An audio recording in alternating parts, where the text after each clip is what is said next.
Okay. Hello and welcome to the Omaha EITC Education Roundtable. We're just going to talk about possibilities of internships or in some kind of course regarding VITA. My name is Jordan. I am the Volunteer and Outreach Coordinator here at the Coalition, and I've been with the Coalition for 3 years now. And then Ed is our director, and he's going to say a couple words. Thank you, Jordan. We really wanted just to provide a helicopter overview of our program and our educational program to train tax preparers and site navigators, which we use to execute tax season. Hopefully that will find some areas of dovetail with different curriculums, schools, educators in the community for either inviting students in or more formalizing in the future a more direct relationship, internship possibilities, etc., that could come from that. We're doing this in the summer so that people have an opportunity to consider that before our recruitment season starts and before training starts for us in September through January, and before tax season from January to April. So the idea is that this would be a resource meeting for all of us to be able to engage. The agenda was sent out. This meeting is being recorded, and there also was a link to other materials at the bottom of the agenda. And this is the folder in which the recording will be placed afterwards. I'm going to send the same announcement out to everybody that we initially reached out to so that everybody has access to this, and we welcome any follow-up with any member of our staff, which we'll be hearing from. So again, the educational roundtable materials are there. We'll be drawing attention to a few of those throughout this meeting, but we're going to jump in next directly with that helicopter overview. Again, passing to Jordan for explaining our recruitment season that we'll be entering into. Yeah, so recruitment season really begins, I would say, like July, but recruitment is really a year-long thing. We promote volunteering to our customers in tax season, and that is a big part of where our volunteers come from, as our own customers. And then going into June and July, we have volunteer events. We just had one last night. They're called Club 360. It's just for new, potential, and current volunteers to come and meet the staff and other volunteers, as well as get to know our program. And then orientations do begin in August. This is, let me find where that's at. It's also in the Education Roundtable materials. So this is what we give people when they're interested in volunteering. Let me see if it'll open. There it goes. So it kind of gives us it gives people a little overview of our program, and then it has those orientation dates which last throughout August. We do have some Zoom options in there, and then it also lists our 2 main volunteer roles, as well as a little overview of what tax training and site navigator training would be like. And then training for tax preparers does begin in September, navigators a little later, more like December and January. So that's a little overview of recruitment, and I will pass it on to Ginny to talk about the prepare training. Where did the agenda go? There it is. Hello, so I am Jenny Powell. I'm the Assistant Director here at the Coalition. and just going to go over a few things about what our tax preparer training currently looks like.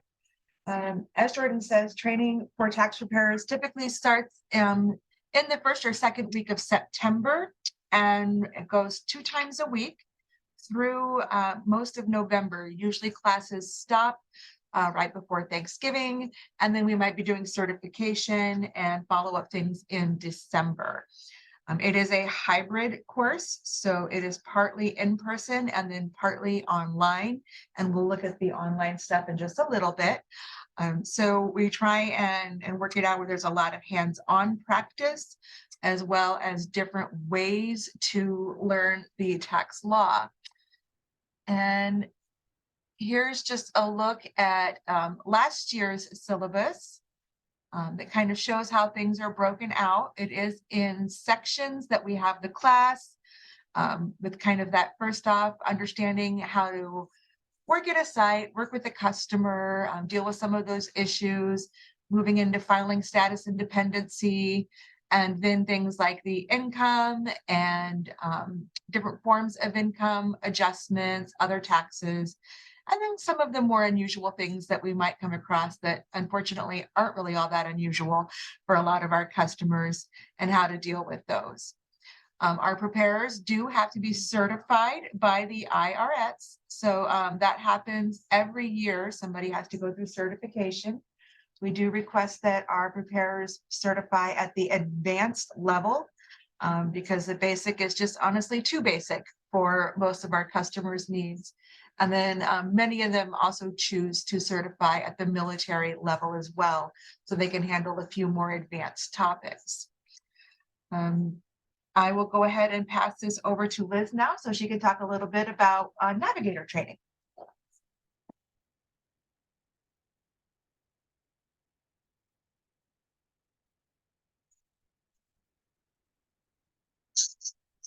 Hello, my name is Elizabeth. I'm the admin assistant with the Omaha EITC Coalition. I've been with the coalition since about September. So I'm still a little new at this, but I've really enjoyed it. I've been mostly doing the navigator training, so I will probably be the one doing like the instructing for that. But this is a 2-person team, so you know, a lot of people prefer when they start out doing navigator training. It's a little bit less intimidating than tax preparing, but you do learn a lot during the training, just because when you do like intake sheets and stuff, the tax preparers do ask a lot of questions. Do kind of have to know what type of filing status they have to do. So you do learn a little bit, but it's a little bit less intimidating. So I do really encourage people to do probably that first and then jump into tax preparing. But the courses we do our orientations for site navigators in the middle to end of November, and then we do start doing the trainings in mid-December. It's a little bit shorter than the tax preparer courses. The next stop. Okay. There we go. Okay, so this is just kind of a summary of the site navigator training. Like I said, it's a little bit less intimidating than the tax preparer courses, but pretty much with the site navigator, we are the persons that greet the taxpayers, and we kind of make sure that everything runs smoothly. Just depending on everybody's situation, we kind of try and place them with just depending their situation again. We try and place them with the tax preparer with that type of experience. And I will go ahead and pass this on to Ginny. We might just review that. So to talk a little bit more about what our tax preparer training looks like now, it does have significant class time. With that, our students have available the Tax 360 Moodle platform. That is our online training site that we're going to take a look at here in a minute. That's where all of our recordings are of various topics. Those are things that students are expected to do outside of class time, so they're prepared when they come into class. It also has all of our handouts and PowerPoints and resources on that site, but they also receive a USB that has all of that information on it as well, and also the demo software so they can practice doing the tax returns. Our material are all available in English and in Spanish, and we do both federal and state trainings, and also for Iowa and Nebraska, since we are right at the border of those two states. So we train on both of those. So there's a lot of interaction and ongoing feedback that we are able to give students that kind of really helps them get an idea of what it's going to actually be like. Let me go ahead and get to Moodle so we can take a peek at what that looks like.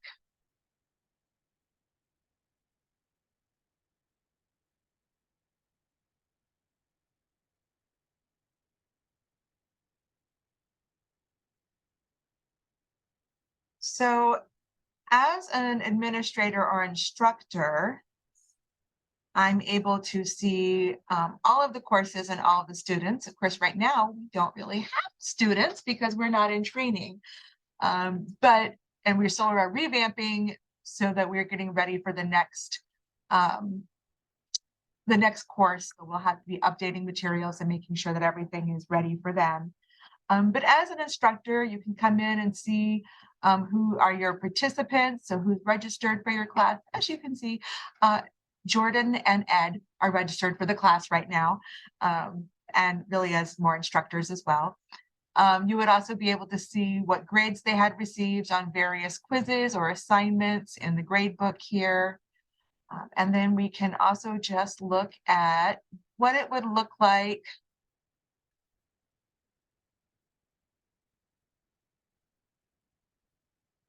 if you were a student.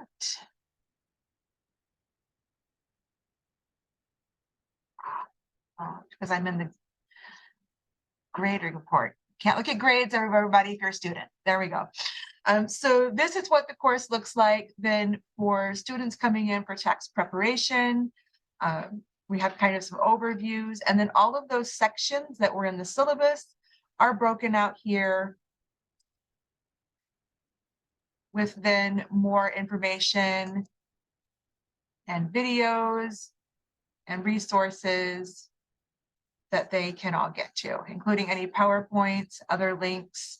The resources are all available here. So if any student is out and about and realizes, oh, I don't have my USB, but I'd really like to work on some stuff, they can always come to our Moodle platform and do some of the online work and have all of those resources at this spot. We also have the Site Navigator course available here. And it's laid out the same way with all of the lessons that then once you get in there have the different breakouts, videos and resources for the students to get to.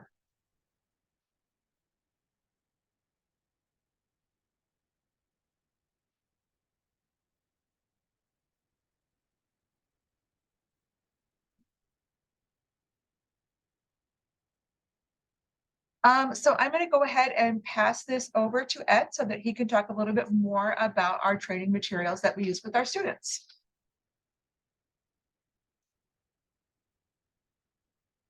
Thank you, Jenny. Hopefully we're not going too fast.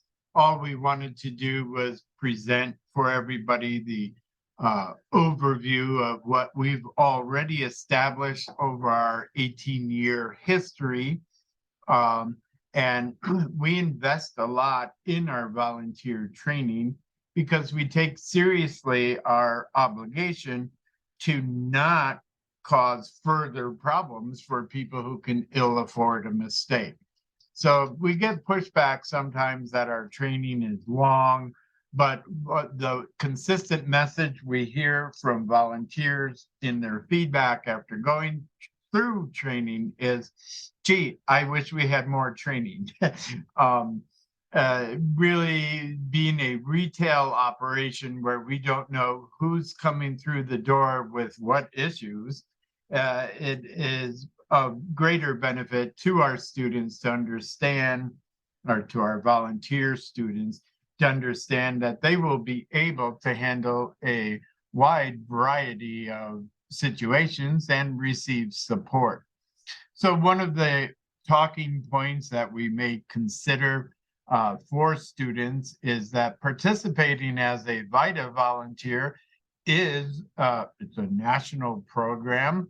You have a professional certification through IRS, regardless of which role, navigator or preparer, that someone chooses. It looks good on their resume.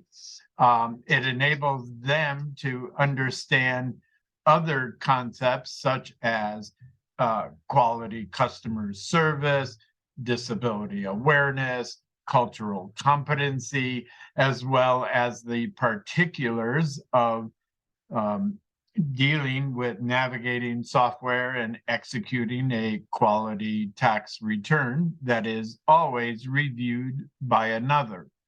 So the student can then expand on their benefits because they develop new friendships, new relationships. They develop an understanding and a compassion for what working people experience.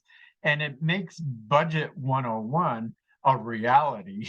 And then they also benefit themselves by learning in that environment. It's a very supportive environment that we try to provide so that you're not just out there on your own, but you're also not being, helicoptered by a parent to do this. You are independent. So that's why we invest in volunteer training so much. Again, when we make a mistake, that could have a devastating effect on a parent or individual's budget and provision for their family. So we try to take that responsibility very seriously through reviews.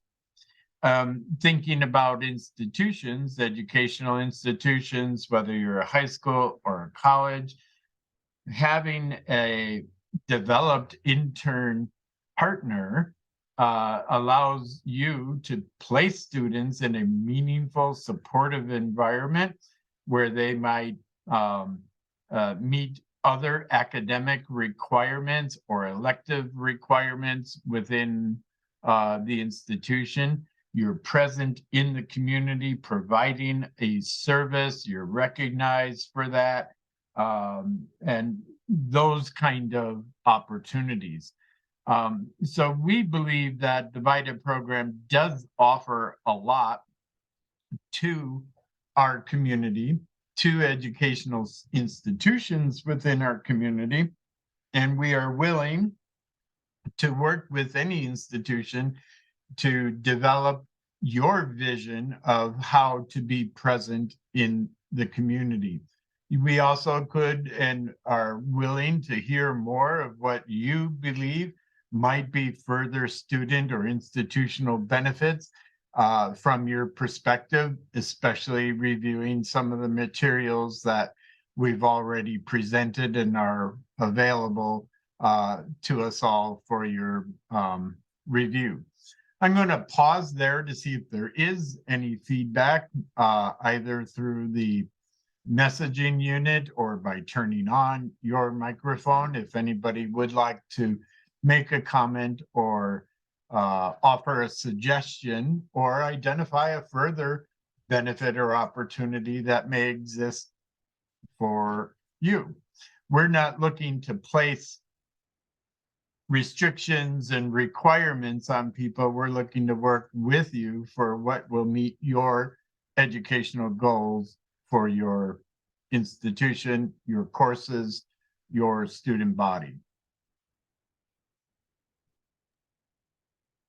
So hello, everyone. My name is Patrick Callan. I'm with Bellevue University. And I probably have a comment to add, and just to let others know who may be listening to this, that at Bellevue University, where I'm a faculty member, Omaha EITC partnered with us last year. And one of the things we appreciated about the education and the training for VITA was how flexible they were, how thorough their program, how well prepared they were. So I guess my comment is that we had a very good experience and look forward to the future, receiving training and partnering with our students with Omaha EITC. Thank you, Patrick. The feeling was mutual from our part as well, and it was a great learning curve as well. We're not looking for perfection. We're looking for, I believe that the field is ripe for ample opportunity of how to meet community need, expand volunteer opportunities in the community, and expand and advance the learning goals of institutions in our community who have that kind of direct access to students. Again, we're willing to work with anybody to tailor the materials that we have to your needs through mutual dialogue. So as not to burden us, we'll move on at this point. I don't see any other comments coming in or anything like that. So Ed? Yes. This is Tony, and I'm hi, a part Tony. I'm a part of the Tax Coalition on the advisory committee, as well as I'm an adjunct instructor at Metropolitan Community College. And I believe that this would be a great program to enhance those accounting students, as well as the individuals taking income tax accounting or any business tax course, because it would give them the opportunity to see how the tax returns are done, as well as helping those in the community, as well as using that as a resource tool on their resume to show that they're doing community work. Yeah, excellent points, Tony. Thank you. I'm sorry I didn't realize that you were on the call, and I'm glad to hear your voice. We also had a tax site at Metro Community College at the Fort Omaha campus for the last 10 years or so, but not really a formalized relationship with educational opportunities within the college. So again, that's it's sort of almost a no-brainer, like why don't these relationships exist? And we just wanted to open that door to say we're willing to work with any department, any educational institution in the community to provide those opportunities for students, teachers, and the broader public. Again, thank you. I'm going to pass this over to Jordan to further explore some growth opportunities through this agenda. Hello, Jordan again. So I'm just gonna go over what a VITA course would look like within an educational institution.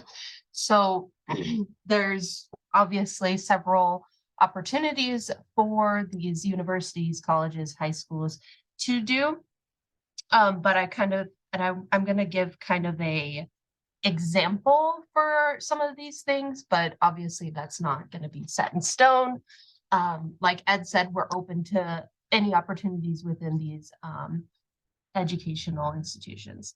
So first off, elective or a core course, so like a credit course. So elective could be offered for those in majors with a specific interest in the subject of taxes or direct social services. And I'll kind of go into the appeal across all majors and what that could look like for all majors, because we do want to expand that across multiple majors. I mean, I did my social work internship here, and it did teach a lot. But we would like to move toward a credit course just for incentive reasons. And for, I mean, it is a great initial experiential like learning for those students within the major, some kind of a what do you call it, service learning course. And then that brings us into the service hour expectations. So what would this look like? For example, it could be a required 40 hours service throughout a tax season. So spread out throughout tax season from January to end of January to mid-April. If it were to be a 48-hour required service hour, this would be spread out once or twice a week for 3 to 4 hour shifts. So it's not as much, and it's not as scary as 48 hours sounds, but so that's just kind of an example of what service hours would look like. We do require our own volunteers to serve. Well, we don't require it. It's just kind of a set expectation with our volunteers currently, but we expect 24 hours a month. So that would be the 2 3-hour shifts a week. And then getting to that wide appeal across all the majors, for example, obviously accounting majors, the ability to be certified with the IRS in tax law and get hands-on experience preparing those taxes and learning the tax law through our training. And then social work, ability to experience case management, individual social work, or macro social work, which would be more like policy advocacy, outreach, focus groups, etc. Marketing majors. I mean, me and Ed mainly run our Facebook, so and I don't hardly even use social media, so that could definitely. And we've had marketing majors do internships here. And then foreign languages, interpreters. We have a large community of Spanish speakers here, and we only have a total of a couple, maybe 3 Spanish speakers. And we do have a wide vast of customers who speak several different languages. And do struggle, you know, their limited English. But that's just a little bit of an overview of what that could look like and the opportunities that we could provide with those universities and educational places. Does anybody have any questions about that at all? Comments? So hello, Jordan. This is Patrick Callan again with Bellevue. How are you today? Good. Good, all right. So I just wanted to mention that you and I had spoken a little bit about this, and Bellevue anticipates offering an internship for credit opportunity with our partnership with you guys. Right. So that's in the works on our end, and we want to incorporate an already developed internship plan through the College of Business. So it sounds like a really good idea, something that has potential. And as you said, it motivates students because they have more of a takeaway if they enroll with it. So hopefully it will provide that kind of motivation to encourage more students to participate in a more formal and substantive way with VITA and your organization. Right. Yeah. No, that's good. Thank you, Patrick. Right. Any other questions or comments? No? Okay. I guess I'll just go right into next steps. You know, talk to your colleagues, invite people. We'll have a recording of this, which we'll share with everybody who Ed initially reached out to. You can share that video, share those materials, the Education Roundtable materials that we shared with you all.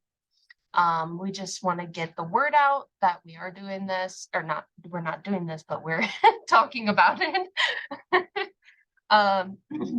and just get more people to know about it, I guess is what I'm trying to say. I'll pass it back to Ed to say his final words. Thank you, Jordan, and thank you to everybody that did participate in the meeting. Again, the timing of this was to present it early enough so that seeds could be planted, ideas could grow, and details could be worked out. This isn't a one-time offer, nor is it a competitive venture between institutions, etc. It's more of add in, add on, value-oriented opportunity for people, and being believers in what our outcomes we've seen over the last decade plus of doing this work in the community and finding the benefits that from the students and institutions we have worked with over those times.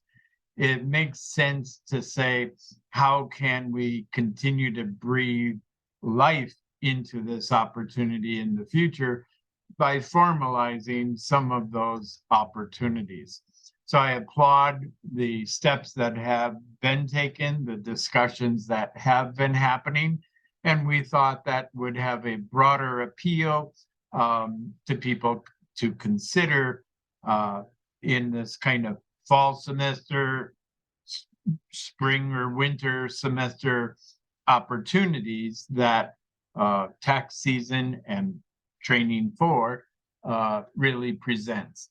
Again, feel free to share the email with the links that will come. I will repeat the links in the recording email that I'll send out to everybody along with that invitation to just broadly share with colleagues and see what happens, and know that our entire team is really focused on this and available to answer your questions and to work with you to develop what may work best for your institution. Barring any other final comments, we could move towards adjournment. So I just want to open the floor again if somebody has something to say, to not cut that off.